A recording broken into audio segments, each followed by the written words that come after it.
As you know, it's Disability Awareness Month in October, and we are fortunate enough to have Murat Pashkovich, who has a personal story that he's going to share with us about how that has affected his life. Yeah, thank you. So, happy Monday. I'm gonna need a little crowd participation, just by show of hands. How many of you are excited by Mondays? How many of you love Mondays? Just raise your hand. Truthful answers. Okay, thank you. All right. How many of you woke up this morning feeling grateful? Raise your hand. Okay. I'll tell you how that ties in later. I was born in '87 in the USSR. That big dude right there used to be me prior to my accident.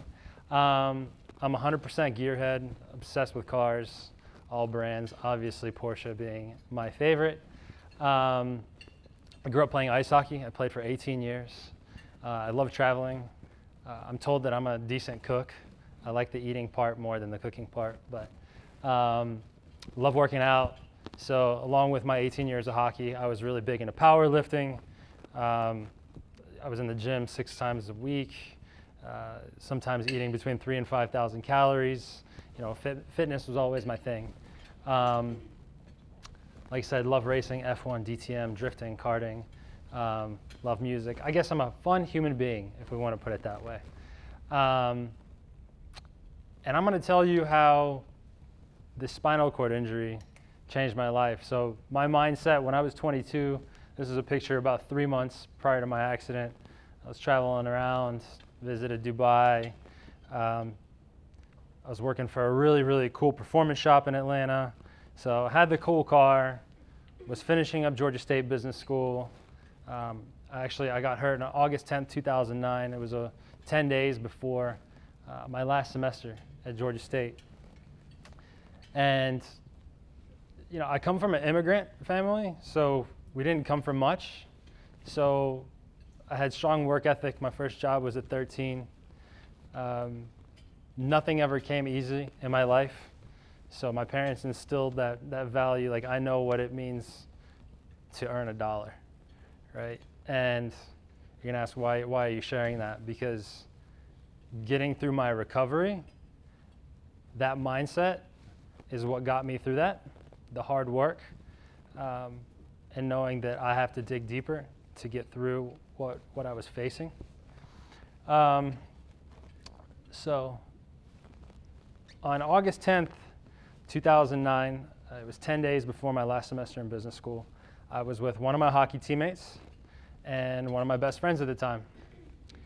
And it was a really, really hot summer day. We had just enjoyed a really awesome Mexican lunch. And my friend Mike says, hey, we should go to our other teammate's pool. He has an in-ground pool in his backyard.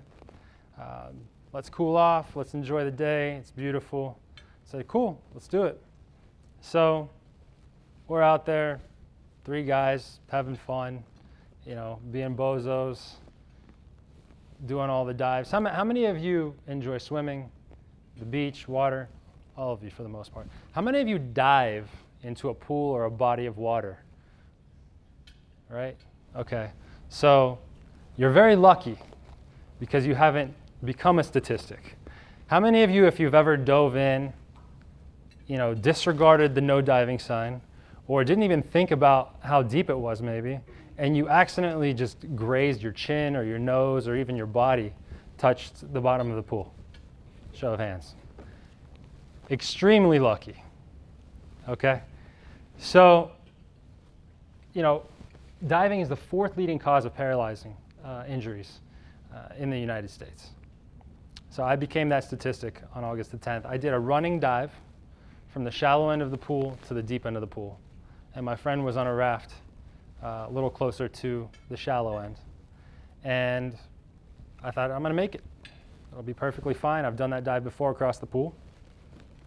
And to prevent me clipping the raft, I pulled my arms back. And when I did, I ended up sloping in and hitting right at the 4-foot mark, dead center of my head, hit the bottom of the pool. And Back then I weighed 252 pounds, right? So 252, concrete, 4 feet, that is not a good equation. I destroyed my C5, my 5th vertebrae in my neck. And if any of you understand anything about anatomy or just neurology, C5 is what branches out to your arms and controls, basically your arm movement, your hands. It blew apart into 5 pieces. And one of those pieces of my vertebrae cut into my spinal cord. So you'll hear somebody say, I broke my neck or I broke my back. And that's one thing, but a spinal cord injury is completely different. It's the actual, the damage to the spinal cord itself, which causes the connection to certain extremities to be cut off. So you'll see here, 89% male rate versus female. So I'm sure some of you are on Instagram and you'll go through silly accounts and you'll see some guy and he'll crush a beer can over his head, shotgun it, and I'm doing this for the gram, and they'll dive in somewhere in a pool or whatever. That's usually the guys that end up, with some kind of injury. So quadriplegic, everybody familiar with that term? Yeah. So a person affected by paralysis of all 4 limbs. That is my neck. That bobby pin is actually not there. So what you see here are 2 titanium cages, 6 rods, and 4 screws in my neck. They're still there. They will be present till the day I come to an end. It's titanium. It does not get picked up on metal detectors, if you're wondering. So clean and clear. So after I dove in the pool and I hit, the first thing that happened is my lights went out. So huge impact. It was a shock to my body. When I opened my eyes, I thought I saw something floating in front of me. I was like, oh crap, that looks like it might be my jaw. I moved my mouth. It wasn't, thank God. It was just that big of an impact that it caused my vision to go blurry. But the scary part was when I finally realized that my arms were behind my back. My body was completely numb. And I'm underwater at right around 4 feet. So my first thought was, can I wiggle anything? Can I move anything to get to the top? Because I only took enough breath to obviously dive in and pop back out. And obviously I can't develop enough thrust with just wiggling my head to get to the top. So I let a burst of air out for help. Mike had already been on the beach chair, and obviously my friend was on the raft. My first thought was, my dad is going to kill me. My dad's a neurologist, so I knew exactly what had happened to me, not to the extent, but I grew up going to the hospital with him. So I knew I was paralyzed, just didn't know how bad. My second thought was, no, actually my mom is going to kill me, because she's the real general. If you know anything about Russian women, they are ruthless, right? They will rip your head off. So that was my biggest worry. And then, I don't know if you ever heard anybody say, life flashes before your eyes, right before you die, or kind of in that time of death. But that's kind of exactly what happened. I don't remember holding my breath. I don't remember anything besides the movie reel that kicked on. And everything from start to up until that day, right? And then my body sank to the deep end. My hockey teammate Mike finally realized that I wasn't joking around, and he dove in. And the next thing I remember is waking up at the top of the water and him screaming, "Murat, Murat, wake up, wake up." And by the grace of God, I woke up and I looked at him, and the first thing I said is, "I'm paralyzed. Don't pull me out of the water." Because I was in that optimal place. My spine is completely decompressed in the water. And if they would have pulled me out of the water, I would have had a complete sever of my spinal cord, which would have left me in a wheelchair undoubtedly for the rest of my life. They called the EMTs. EMTs were there in about 5 minutes. me being the clown that I am, started joking with them as I'm in the water. I'm like, you're definitely going to need more than two of you gigantor guys, to pull me out of the water on a backboard. And there wasn't really any pain until I was on the backboard and I had my neck brace on, and they started pulling me out. And then I felt the most excruciating pain of my life. There's really not much to describe it. It's horrible. It's like somebody chopped your head off. They pull me in the ambulance. I'm begging for any kind of pain medicine at that point, which they couldn't administer. And then they're like, we're taking you to North Fulton. Cool, that's in Alpharetta. I knew exactly where they were going. I'm looking out the back of the ambulance, giving them directions on how to get there faster. And the driver's like, shut up, we can't take that road, we can't take Mansell Road because it's too bumpy and it's bad for your neck. We don't want to hurt you anymore. Get to the ER. Again, this is my mindset. This is how crazy I am. They lay me down on the table. I still have my Alpine Star board shorts on. I was on the Georgia State wakeboard team for a bit. And the guy takes out the scissors and he's getting ready to cut my shorts off. And my first thought is, I'm still wet. You can just pull them off. You don't have to ruin the shorts. I'm like, I like those. He's like, nope, cuts it off. Anyway, I had a 4.5-hour surgery where they fused me all the way from my 4th vertebrae till my 6th vertebrae. And I woke up the next day in ICU. And I woke up and I had these boots on my feet. And they would just inflate and deflate and inflate and deflate. And I saw my mom sitting in front of me. And there was a glass of water. And I was incredibly thirsty from all the pain meds. And this is where the shock set in. Because when I was underwater, and obviously got pulled to the top, like I said, I knew I was paralyzed. I just didn't realize the extent of the damage. So I thought after surgery, I'd wake up, I'd be able to move, some rehab, I'll be fine. Well, that wasn't the case.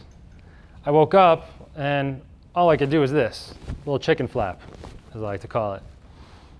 And that glass of water was unattainable for me. So something I could do yesterday, I could no longer do. The easiest thing.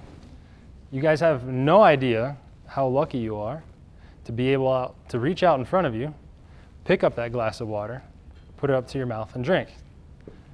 And then being able to pick up your fork, your knife, and feed yourself is another thing that we take completely for granted. Your independence is the most valuable thing that you have. This happened when I was 22 years old. Right, and I woke up and I spent a week in ICU, and I had my family there, and my hockey teammates came every single day. The lady from the Shepherd Center, everybody familiar with the Shepherd Center here in Atlanta? So it's a world-class brain and spinal cord injury facility in Buckhead. And on the 3rd day, this lovely lady came, and she said, you should start thinking about another hospital. I'm like, I'm in ICU. I'm good. Be out of here in no time, right? And she said, no, this is quite the recovery process. So I'm like, a couple of weeks, a couple of months. She said, based on your CT scans and the level of damage you have, it could be a couple of years. Massive shock sets in. A couple of years. So I've got to finish university. I've got an awesome job. I have all these crazy goals in my life. And now I got to put everything on hold because it might take a couple of years. Okay. So then I go to the Shepherd Center after a week in ICU. And the Shepherd Center is like, it doesn't even feel like a hospital because everybody's just so happy and excited and nice. And they told me I'd meet people from all around the world, and I did. There were people from New Zealand, from all over Europe, that go and seek treatment there. And you meet the nicest people. The people that are involved in these accidents, there's texting and driving, which is probably number one. car related, right? So for those of you who think you're experts at texting and driving, save the crap, right? You're endangering yourself. You're also endangering everybody else on the road. There is not a single email or text that is more important than safely driving to whatever location you're going to whatever destination. There's not a single text or email that's more important than your life and the lives of others, right? So, I mean, I can't tell you the amount of phenomenal people that I've met that will be in a wheelchair for the rest of their lives because of either they were on the phone or somebody was on the phone and caused a major accident. The no seatbelts, I can't tell you how many people I met that flew out the back of a car through the windshield as the car was rolling over. All right? So some of you have children, some of you have maybe siblings in college.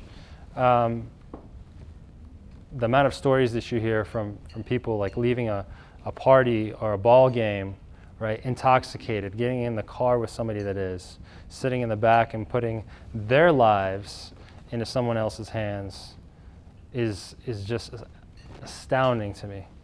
So just if there's one thing that I can say, just think twice about what you do in a vehicle or any fast-moving object, right? Incredibly important. So I'll show you that video in a second. So I get to the Shepherd Center, and I've only been on kind of a roller bed at this point. I haven't even had a wheelchair. And so, when you're a quadriplegic, you have nurses and techs taking care of you, your family's taking care of you 24/7. You lose everything. Like I said, I was an athlete, and at 252 pounds, my body was used to very rigorous training. After several weeks of being immobile, all of my muscles atrophied, essentially. So I turned into a giant blob of water and fat. And I developed blood clots in all of my veins in both of my legs because, again, my body was used to so much movement. Now it's stagnant. So I was on a ton of medication. You lose your core, which helps your blood pressure. So anytime they would put me on a tilt table, which essentially it helps the circulation in your body and it helps your body remember what it's like to be upright, I would just pass out. Because I had no core, my blood pressure would drop, I'd black out immediately. Your digestive system's turns off, you can't go to the bathroom on your own, you can't shower on your own, you can't feed yourself on your own. At 22, that is miserable. Having your parents feed you and shower you and dress you and take care of you, it is absolutely miserable. I don't wish it upon anybody, not my enemies, not that I have any, hopefully not, but it's torture, right? At 22, I had to start basically from a toddler level, taking the smallest steps. I had to learn how to crawl. When you have no core, you can't even roll over. You have to have a nurse come to your room, and at my weight, I had to have two, right? Help roll me over from side to side so you don't get bed sores, right? And to eat was the most difficult thing. Like I said, you guys are all extremely lucky to be able to pick up a fork. The dexterity in your fingers and your hands, the fine motor movement is incredibly amazing. The human body is the most astounding robot and machine ever created. What we're capable of. I mean, you see like all these Boston Dynamics, these robots being built that replicate human movement and animal movement. That's taken so long to perfect. We have that down forever, thousands of years, right? They have these utensils that have rings welded onto them that you slip on your fingers into them and then you eat. I refused to use those because the only thought in my mind from day one was there's no way I'm going to end up in a wheelchair, and I'm not doing anything the adaptive way. The only outcome is me walking. And I will tell you, in comparison, I met several people at the Shepherd Center that had got there the same time I did, diving accidents, whatever it may have been. And they kind of bought in to whatever the doctors or physicians had told them. They said, hey, here's your level of injury by the books. Here's kind of the percentage of your outcome. And this is the way you're going to end up, right? And if any of you truly know me, you know I'm hard-headed. And I said, no way. Like, that's not me. The wheelchair is a temporary solution to this problem. I'm walking out of here. And it's a testament to how powerful the human mind is. You know, doctors run placebos all the time when they're testing drugs, and they constantly test the power of the human mind. The human mind is the most powerful healing mechanism that exists. If you set yourself up for success and you believe in that outcome, you dream that outcome, you do whatever it takes to get to that outcome, which for me was training from 6 a.m. to 5 p.m. every single day, outside of my normal physical therapy and occupational therapy. I would just go to the gym that was, you know, located there at the Shepherd Center and completely drain myself. It was, you know, taking 90 pills a day, a protocol that my father came up for me. 90 pills, 30 for breakfast, lunch, and dinner. Two different injections that aren't allowed here, but I was open-minded. Like, I had to try whatever was available. You know, the Shepherd Center is an amazing place. Don't get me wrong. It's a world-class facility. But they wanted me to adapt to my new lifestyle, and I wasn't willing to do that. I wanted to get back to hockey. I wanted to get back behind the wheel of a really fast car. And I didn't want to use any adaptive equipment. I wanted to do it, you know, if it's a 3-pedal car, I want to drive it with my 2 feet. I want to hold the steering wheel like I used to. I want to shift the way I used to, right? And you know, that mindset is what got me through. I tried everything. I tried acupuncture. I tried Reiki. If you would have told the 22-year-old Murat to believe in a girl waving crystals in front of me to balance my chakras, I would have told you, what are you smoking? Like, that must be some good stuff, because there's no way that waving crystals in front of me is going to help me. But I remember very vividly, I was in a power wheelchair. If you remember, like Stephen Hawking or Christopher Reeve, the former Superman, you know, they were in these massive wheelchairs, fully, you know, motorized, and they either control them with a sip and puff little straw. When you puff in it, it moves one way. When you sip, it moves a different way. I was lucky enough to where I had basically kind of a U shape around my wrist, and I would just steer it around with my wrist, right? But I'm sitting there in this session of balancing my chakras, and this girl was waving crystals in front of me, probably for the 3rd time.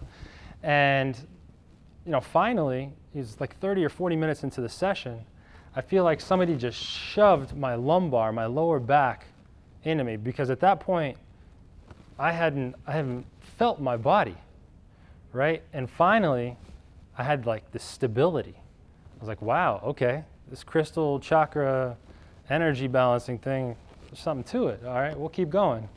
You know, and then the acupuncture started, and I looked like a porcupine. I had, you know, 60 needles, you know, hanging out from my ears, my head, everywhere. But the thing is you can't, when you're in a time like that, when you're in a situation like that, you can't be closed-minded. You can't say no. You got to take yourself to the limit, and even if it sounds crazy, you know, give it a try.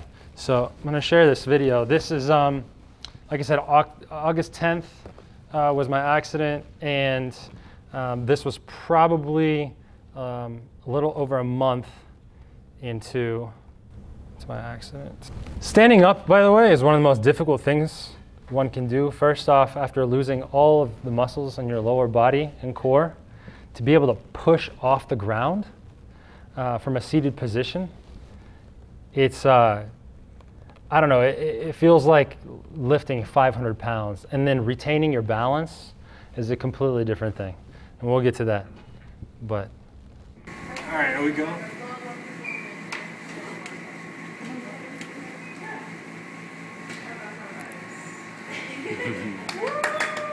And I can do a thumbs up, kind of. I'm working on the machine. I got the back. So that was the first time I stood. I had tried and tried and tried, and again, it was either a blood pressure thing, or just didn't have enough strength in my body. All right, so this is kind of the rule breaker, the way to get through it, right? They told me I couldn't do it. I told everybody, my nurses, I'm walking out of here. When you guys kick me out, because typically, you know, they keep you in for about 3 to 4 months at the Shepherd Center, and it all really depends on your progress, right? So if you start moving, your blood pressure gets better, whatever it may be, they'll keep you in until you start plateauing. And for me, because of my father's protocol, because of the physical therapy and the occupational therapy, I really kept on, pushing the boundaries, and they kept me in. They gave me around 1% chance of walking in. I really wasn't supposed to walk. And I remember even when I was in the power chair, my dream was get me in that manual chair, the one that I can push on my own, so I can, at least start using more of my upper body. And, at 252, losing all my muscle, they put me in this steel chair that weighs another like 45 pounds, and the slightest incline in this thing, and I felt like Lance Armstrong climbing like the last bit of the Alps or something. I mean, every bit of your upper body hurts. The worst part of a spinal cord injury has to be the first effect where your entire body tenses up, all of your muscles tighten up first. And basically, if you've ever experienced a Charlie horse, you have a full body Charlie horse for a majority of the day, right? So I had to get 6 cortisone injections in both of my arms over a period of like 3 weeks, just for my body to loosen up a bit, so I could even sleep on my side, right? So it was brutal. Like I said, I didn't use any of the adaptive equipment because I just wanted to do everything the human way, the way that our bodies were designed to do it. I took my first 4 steps 59 days after. I tried to walk on my mom's birthday, which is October the 7th. Couldn't muster up enough energy. But on October the 8th, I remember getting into the parallel bars, which you'll see like gymnasts use. And standing up again, extremely brutal. And then, taking that first step with my left leg, and then having to swing my right leg because the right side of my body was still way behind, right? Because that's where my spinal cord injury was, on the right side. And prior to that, I kind of skipped. I remember one weekend when I had a senior therapist come in. She had been at the Shepherd Center probably for 12 to 15 years, and she said, Jen said to me, "We're going to get you moving today." And I knew it was probably still early for me to move anything, but we're sitting at the side of a mat, and I remember she said, just move your left leg, think about it. And I closed my eyes, and it moved a millimeter, but I felt it. I knew it. I lifted it up off the ground, and at that point, that's when I knew 100% that I'm walking out of here. So I started in a electric wheelchair. Then it moved to a manual wheelchair. Then it moved to a platform walker that comes up to your chest, right? After that, they give you forearm crutches, which I'm sure you've seen people use. And so I used both for a while. And then I graduated to one. And then about a year later is when I could drop all of the assistive devices. But in total, it took me 4 years of being at the Shepherd Center on a daily basis. That was my job. That was the only thing that I had to think about. You start at 8 and you go to 5. And you come home drained. And you read, you watch a little TV. My dad actually, he got me a racing simulator because he knew, that was going to help my upper body and get my legs moving. And I don't know how I got in and out of that sim, but it was at that point like absolute torture, but I loved it, right? And then the process would start over again, right?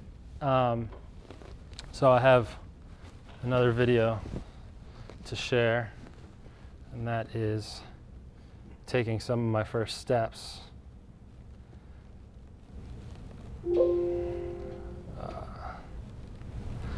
So you'll see I have 3 trainers next to me, and I'm holding on to ski poles. And my proprioception was completely gone. So I had no idea where or how far that next step really is. Or even worse is I remember them giving me a small box to step up on, which is a bit easier, but stepping down, when you have no proprioception, it feels like that next step down is like hopping in the Grand Canyon. You see it, you see that it's only maybe an inch, right? But your body tells you completely otherwise. So if you see me like walking down the stairs around here, I kind of still hold on the rail sometimes because my right leg throws me way off. Every single step feels like I'm about to fall into a pit. But here are some of the first steps. Very, very slow process.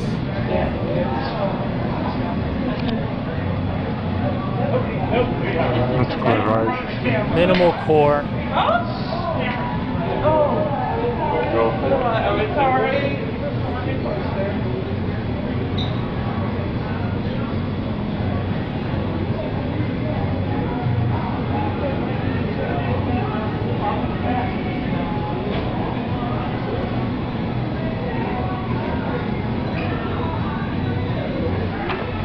That right there is, I can't tell you, when I stood up the first time and I took those steps, I understood why some people give up, because walking is really, really, really hard.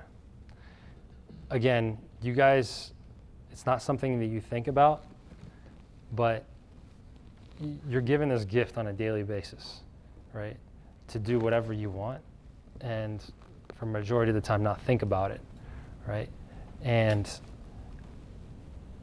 think about that, right? Let that sink in of how blessed you are to be able to have your body and your health, which I think we disregard a lot of the time. We'll get back to that at the end, but the recovery, I said, part of it, again, because my mindset had completely changed. I did this crystal thing, I did the acupuncture thing, and then I was told there's this spiritual medium by the name of John of God in Brazil, and you're going to travel to the middle of Brazil, and you're going to wear all white. Everybody wears white there. This guy sees over 1 million people a year, and he does these spiritual surgeries and energetic healing. You tell me something like that again, I'm like, what are you talking about? This is not real. And I went there. I went open-minded. That's my dad. I owe my life to him. He passed away 7 years ago, but he got to see me walk again. So, super grateful. He never believed, and again, religion is a touchy subject, and I'm not here to preach God or anything like that. My dad never believed in God. He was a man of science, and he had a scientific reasoning for everything. And so he went with me, and the effect in Brazil, it was a complete disconnect from technology. It was the most basic setting you can be in. It was a small village. Like I said, everybody wears white. There's no class differentiation, right? Everybody's the same. The little boutique hotels, they have a single person, a double person bed at most, no TVs, a lamp, a shower, and that's kind of it. And you're really immersed in in your natural surroundings. You understand the beauty of what's given to you. You understand human communication, how to listen. So I did a lot of listening and learning from other people and their experiences. And I thought that my state of being there and what I went through was tough. But then you hear other people's stories and what they suffer through, and then that really opens your eyes. But this place, I mean, it truly opened my eyes to how often we need to disconnect, how we need to appreciate the very, very basics in life. I don't need the nice suit. I don't need the cool car. I don't need the nice watch. Nobody needs that stuff. We work hard for it. We like it. But it's not essential to our well-being, right? And I end up meditating for 6 to 8 hours a day to really understand my body and find myself, right? And to find balance. And I highly encourage that. Whenever you're in a really, really tough situation in your life or a tough spot, find some quiet time. Disconnect. There's tons of places in Atlanta that will help you in meditation and in yoga and just self-awareness. It's incredibly, incredibly important. I remember going back to the gym after I got back from Brazil. At that point, like I said, I was in the gym 6 times a day. I was leg pressing 1,200 pounds at one point. Deadlifting 500 pounds, no belt, no chalk, just raw. I was obsessed with the strongest man competition. And a place that I loved for almost all of my life, I ended up hating because I had to start from scratch. I had to start from zero. When I saw my old gym buddies who couldn't even recognize me, and they're like, what's going on? It was embarrassing. I had to start 23, 24 years old, and I had to, push 25 pounds, and I could barely do that because my triceps and my pectoral muscles still couldn't engage and fire right. Oh, it was miserable. And I had to change my mindset. I realized, I'm not doing it for these guys. I'm not doing it as a show. I'm doing it to get my life back. I'm doing it to get back in shape. I knew that I'm not going to be a power lifter anymore. I knew that I couldn't lift that much anymore. And I had to find a new physique. I had to get to another level, right? So I had to drop all that weight. And I started doing 2-a-days. I changed my diet. Again, I changed my mindset. I didn't care about what anybody else thought or how they looked at me. These two gentlemen, if you're a hockey fan, Dan Bouchard is an extremely famous NHL goalie, and Vladimir Trubinsky, he's trained countless NHL teams, MLB teams.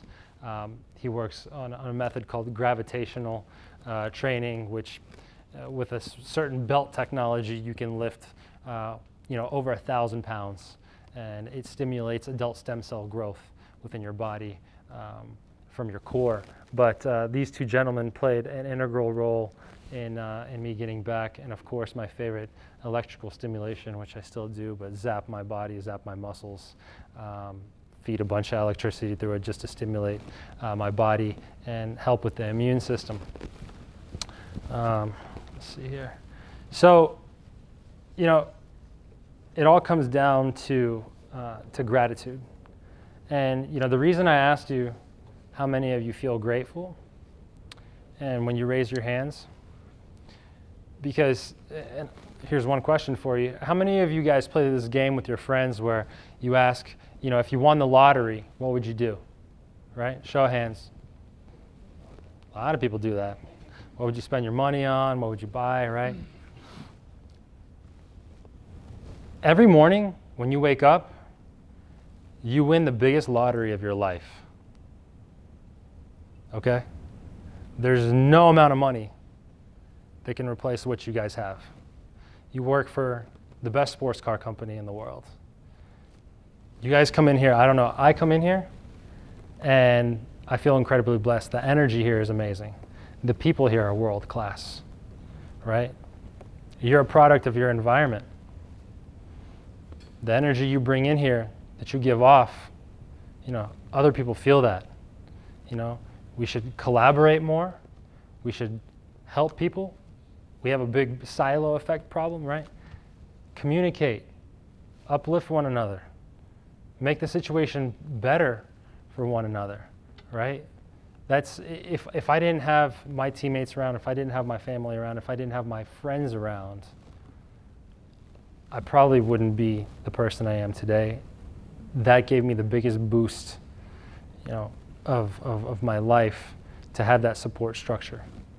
So whatever you think is going bad in your life, or you're hurting, or trust me, there's somebody out there that's going through a lot more. So take that into account, realize how amazing you all have it, how important your health is, right? And just carry a positive mindset every single day. Thank you.